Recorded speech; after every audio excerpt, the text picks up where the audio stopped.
नमस्ते साथियों। पिछली वीडियोस को इतना पसंद करने के लिए आपका आभार।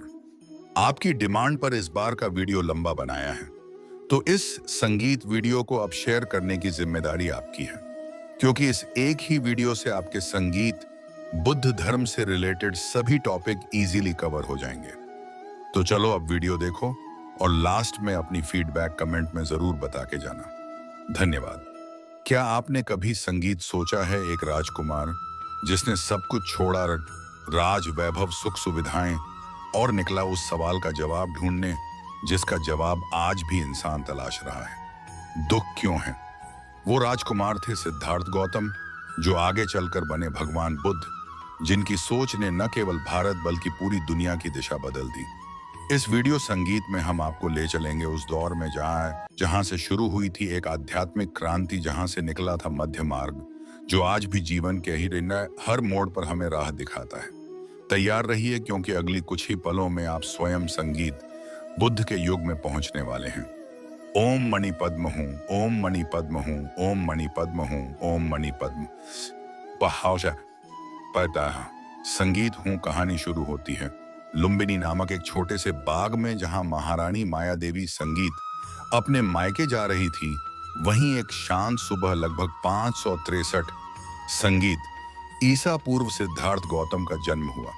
कहा जाता है जैसे ही उनका जन्म हुआ, धरती पर एक अद्भुत प्रकाश फैल गया, मानो प्रकृति खुद कह रही हो, आज कोई असाधारण आत्मा आई है। मैं हूं राजा शुद्धोधन। यह पल मेरे लिए गर्व का है, क्योंकि शाक्य वंश को एक उत्तराधिकारी मिल गया है। लेकिन शायद किसी को पता नहीं था कि यह बालक एक दिन राजा नहीं बल्कि धर्म का मार्गदर्शक बनेगा। सिद्धार्थ बड़े हुए तो उनका हृदय करुणा से भर गया। उन्होंने देखा कोई बूढ़ा है, कोई बीमार है, कोई मर रहा है। संगीत और एक साधु जो सब छोड़कर शांति में लीन है, यही चार दृश्य बन गए उनके जीवन का मोड़। इन चार दृश्यों को कहा जाता है अम्नि संगीत। चार दृष्टियां, फोर साइड्स। इन्हीं ने सिद्धार्थ को संसार के दुहक संगीत का बोध कराया। यह संसार तो दुखों से भरा है, मगर यह दुखों का कारण क्या है? एक रात 29 वर्ष की आयु में जब पूरा राजमहल सो रहा था, सिद्धार्थ अपने रथ पर सवार हुए और पीछे छोड़ दिया राज सुख वैभव, यहां तक कि अपने पुत्र राहुल और पत्नी यशोधरा को भी। उस क्षण उन्होंने सिर्फ एक निर्णय संगीत लिया। सत्य की खोज वो क्षण था। गृह त्याग का इस घटना को ही महाभिनिष्क्रमण संगीत कहते हैं, जो आगे चलकर पूरी मानवता के लिए ज्ञान का आरंभ बन गया। गृहवायाई संगीत त्याग के बाद सिद्धार्थ ने अपना जीवन पूरी तरह सत्य की खोज में समर्पित कर दिया। उन्होंने सबसे संगीत पहले कई आचार्यों से ज्ञान प्राप्त करने की कोशिश की, जैसे आलार कालाम और उद्रक रामपुत्र, पर उन्हें महसूस हुआ कि केवल विद्या से सत्य नहीं मिलता। इसके बाद उन्होंने अपनाया कठोर तपस्या का मार्ग। वर्षों तक उन्होंने अन्न जल संगीत तक त्याग दिया, यहां तक कि शरीर अस्थियों का ढांचा बन गया। लेकिन फिर उन्होंने समझा, अत्यधिक भोग और अत्यधिक त्याग, दोनों ही रास्ते अधूरे हैं। इसी अनुभव के बाद संगीत उन्होंने अपनाया मध्यम मार्ग, मिडिल पाथ, जो बौद्ध दर्शन का केंद्रीय सिद्धांत है। और फिर एक दिन वे पहुंचे उर्ववेला नामक स्थान संगीत पर, जहां एक विशाल पीपल वृक्ष के नीचे उन्होंने ध्यान लगाया। वही स्थान आगे त्यारने संगीत चलकर कहलाया बोध गया, और वही वृक्ष कहलाया बोधि वृक्ष। कई रातों तक संगीत ध्यान में लीन रहने के बाद 35 वर्ष की आयु में पूर्णिमा की रात सिद्धार्थ ने बोध प्राप्त किया।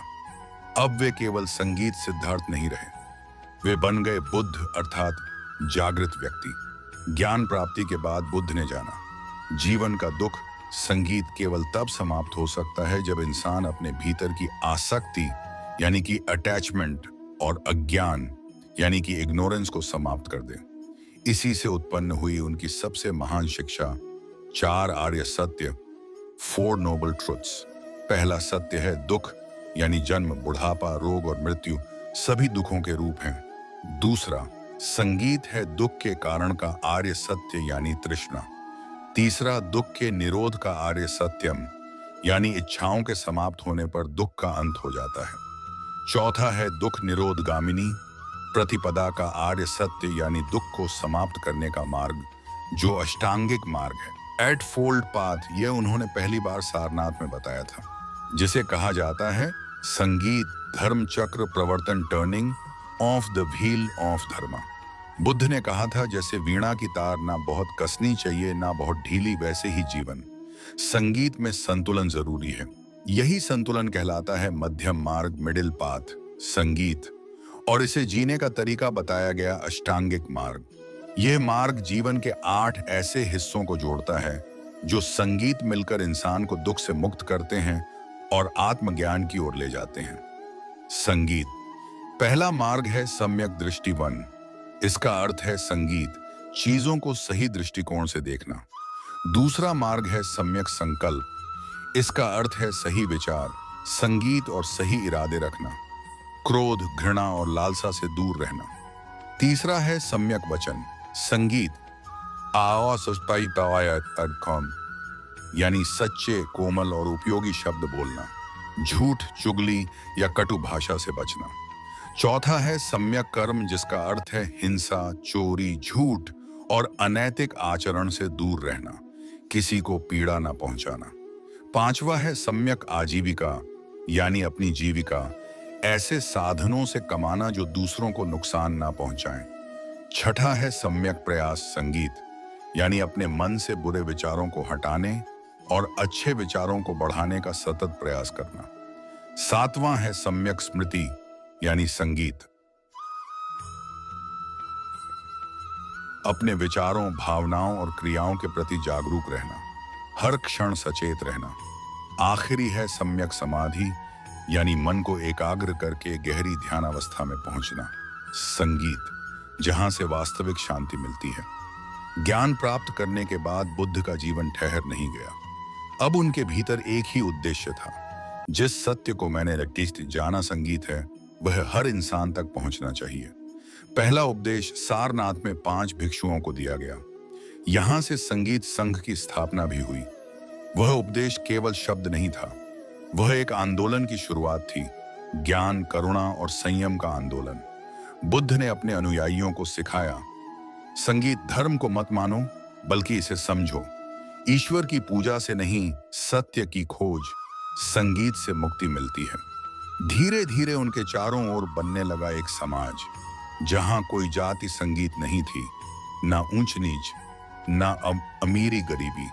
यह था संघ जहां हर व्यक्ति भिक्षु या भिक्षुणी बनकर संगीत, समता, करुणा और अनुशासन का पालन करता था।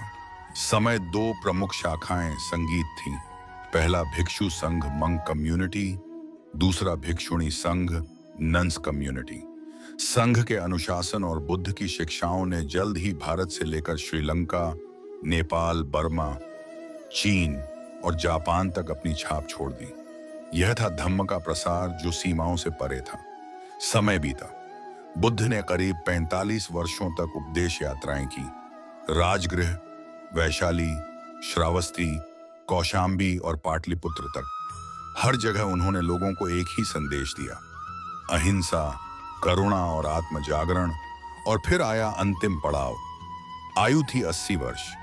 कुशीनगर, उत्तर प्रदेश में, जहां बुद्ध ने अपनी अंतिम रात बिताई।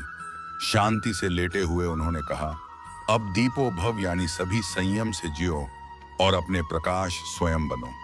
इसके बाद वे गहरी ध्याना अवस्था में लीन हुए और प्राप्त मिलन संगीत किया परिनिर्वाण। बौद्ध धर्म के विभिन्न संगीत संप्रदाय धीरे धीरे समय बीतता गया। बुद्ध के परिनिर्वाण के बाद उनके अनुयायी पूरी लगन से धम्म के संगीत प्रचार में लग गए। लेकिन जैसे जैसे पीढ़ियां बदली, शिक्षाओं की व्याख्या में अंतर आने लगा। यही अंतर आगे चलकर बौद्ध संगीत धर्म के विभिन्न संप्रदायों सेक्स में बदल गया। पहला ही न्यान संगीत, द लेसर व्हीकल, यह वह मार्ग था जहां मुक्ति को संगीत व्यक्ति का निजी प्रयास माना गया। मुक्ति केवल कठोर तप, ध्यान और संगीत संयम से ही मिल सकती है। निर्वाण सिर्फ वही प्राप्त कर सकता है जो अष्टांगिक मार्ग संगीत का सच्चा पालन करे। हमारे संप्रदाय के अनुयायी बुद्ध को एक महान गुरु मानते हैं, न कि ईश्वर का अवतार। हमें थेरावादी भी कहा जाता है। हमारे प्रमुख ग्रंथ पाली भाषा में हैं। वो याद रखना, पेपर में आएगा। इसका विकास Sri Lanka, Myanmar, Burma, Thailand, Laos और कंबोडिया में हुआ। यह मानते हैं कि केवल भिक्षु जीवन ही मुक्ति का मार्ग है। दूसरा महायान, द ग्रेटर व्हीकल, यह वह मार्ग था जहां संगीत करुणा को ध्यान से भी ऊपर रखा गया। महायान संप्रदाय का उदय लगभग पहली शताब्दी ईस्वी में हुआ। हमारा मानना है कि हर व्यक्ति में बुद्धत्व प्राप्त करने की क्षमता है। हम बोधिसत्व की अवधारणा देते हैं। बोधिसत्व का मतलब वो व्यक्ति जो स्वयं निर्वाण प्राप्त करने के बाद भी दूसरों की मुक्ति के लिए संसार में बने रहते हैं। महायान संप्रदाय का प्रसार भारत, चीन, जापान, कोरिया और तिब्बत में हुआ। इसके अनुयायियों ने बुद्ध को देवत्व, गॉड लाइक फिगर, संगीत का दर्जा दिया। इसके प्रमुख ग्रंथ संस्कृत भाषा में हैं। प्रमुख महायान संगीत केंद्र नालंदा और विक्रमशिला विश्वविद्यालय। तीसरा वज्रयान, द डायमंड व्हीकल, यह मार्ग था ध्यान, तंत्र और मंत्र का संगम। वज्रयान बौद्ध धर्म की वह शाखा है जो महायान से विकसित हुई। इसमें साधना के साथ मंत्र और यंत्र यंत्र, तंत्र और संगीत ध्यान का प्रयोग किया जाता था ताकि तेजी से ज्ञान प्राप्त किया जा सके। हमारे प्रमुख देवी देवता तारादि, मंजूश्री और अवलोकतेश्वर हैं। हमारे साधक को तांत्रिक, बौद्ध या वज्रचारी कहा जाता है। वज्रयान की उत्पत्ति भारत के बंगाल और बिहार क्षेत्रों में हुई। इसका प्रसार तिब्बत, नेपाल और भूटान में हुआ। प्रमुख बौद्ध ग्रंथ संगीत। धीरे धीरे जब बुद्ध के उपदेशों का प्रसार हुआ तो उनके शिष्यों ने महसूस किया कि अगर इन शिक्षाओं को लिखकर ना रखा गया तो आने वाली पीढ़ियां असली धम्म को भूल जाएंगी। यहीं से शुरू हुआ बौद्ध ग्रंथों का निर्माण, जो ना केवल धर्म के आधार बने बल्कि आज भी इतिहास और दर्शन के अनमोल दस्तावेज संगीत हैं। पहला त्रिपिटक बौद्ध धर्म का मूल ग्रंथ। यह वह ग्रंथ है जिसमें समाया है पूरा बौद्ध संगीत दर्शन। त्रिपिटक का अर्थ है 3 टोकरी। यह बौद्ध ग्रंथों का सबसे पुराना और प्रामाणिक संग्रह है। त्रिपिटक के 3 भाग हैं, विनय पिटक का, सूत पिटक, अभिधम्म पिटक। विनय पिटक में संघ के नियम, भिक्षुओं के आचरण और अनुशासन की बातें हैं, और सूत पिटक में स्वयं गौतम बुद्ध के उपदेश शामिल हैं। यह भाग सबसे विशाल है। अभिधम्म पिटक एक दार्शनिक ग्रंथ है जिसमें बुद्ध की शिक्षाओं की गहराई और विश्लेषण है। इसमें मानसिक अवस्थाओं और मनोविज्ञान से जुड़े सिद्धांत हैं। यह पाली भाषा संगीत में लिखा हुआ है। साथियों, यह दूसरा ग्रंथ है ललित विस्तर सूत्र संगीत। यह महायान बौद्ध संप्रदाय का ग्रंथ है जो संस्कृत भाषा में रचा संगीत गया। इसमें बुद्ध के चमत्कार, करुणा और जीवन यात्रा का सुंदर वर्णन है। इसका पेपर में डायरेक्ट सवाल आता है कि यह किस संप्रदाय से रिलेटेड है। तीसरा ग्रंथ मिलिंद पन्हो। जब यूनानी राजा मिलिंद ने बौद्ध भिक्षु नागसेन से प्रश्न किया तो वही प्रश्न बन गए। मिलिंद पन्हो यह एक प्रश्नोत्तर ग्रंथ है जिसमें राजा मिलिंद और भिक्षु नागसेन के बीच दर्शन और जीवन पर चर्चा है। संगीत, यह पाली भाषा में लिखा हुआ है। यह ग्रंथ है महावंश और दीपवंश। यह ग्रंथ श्रीलंका के बौद्ध इतिहास के साक्षी हैं। दोनों ग्रंथ पाली भाषा में हैं। इनमें श्रीलंका में बौद्ध धर्म के आगमन, राजाओं के शासन और संघ की प्रगति का विवरण है। आगे चलकर बौद्ध धर्म के विकास, संगीत के साथ कई अन्य ग्रंथ भी बने, जैसे बोधिसत्व चर्यावतार शांतिदेव द्वारा ऐतमद संगीत, जो करुणा और बोधिसत्व के जीवन पर आधारित है। इन ग्रंथों ने बौद्ध दर्शन को वैश्विक रूप दिया। बौद्ध परिषदें, समय बीतता, संगीत गया। बुद्ध के परिनिर्वाण के बाद उनके अनुयायी जगह जगह संगीत फैल गए। धर्म का प्रसार तो हुआ, लेकिन शिक्षाओं की व्याख्या में मतभेद भी बढ़ने लगे। तभी यह महसूस हुआ कि अगर बुद्ध की वाणी को शुद्ध रूप में सुरक्षित रखना है तो संगीत एक सभा बुलानी होगी। और वहीं से शुरू हुई बौद्ध परिषदों की परंपरा। प्रथम बौद्ध परिषद, साथियों, मैं हूं महाकश्यप, इस पहली बौद्ध परिषद का अध्यक्ष। इस परिषद को संरक्षण राज्य अजात शत्रु ने दिया है। इस परिषद का मुख्य उद्देश्य बुद्ध के उपदेशों और अनुशासन यानी विनय का संकलन करना है। साधु यह परिषद 483 ईसा पूर्व में राजगृह की सप्तपर्णी गुफा में चल रही है। इसमें हम त्रिपिटक लिख रहे हैं। द्वितीय बौद्ध परिषद, सेकंड बुद्धिस्ट काउंसिल। साथियों, मैं हूं दूसरी परिषद का अध्यक्ष सभाकामी। हम हैं वैशाली में और यह समय है 383 ईसा पूर्व का। यह परिषद राजा कालाशोक और संगीत के संरक्षण में हो रही है। इसका मुख्य उद्देश्य भिक्षुओं द्वारा अनुशासन भंग से उत्पन्न संगीत गवाती दुकान आपकी विवादों को सुलझाना है। परिणाम संघ दो भागों में बंट गया। पहला स्थिरवादी, दूसरा महासांघिक। यहीं से बौद्ध धर्म में मतभेद शुरू हुए। तृतीय बौद्ध परिषद, थर्ड बुद्धिस्ट काउंसिल। यह वह समय था जब बौद्ध धर्म ने सीमाओं क्षमा संगीत को पार किया।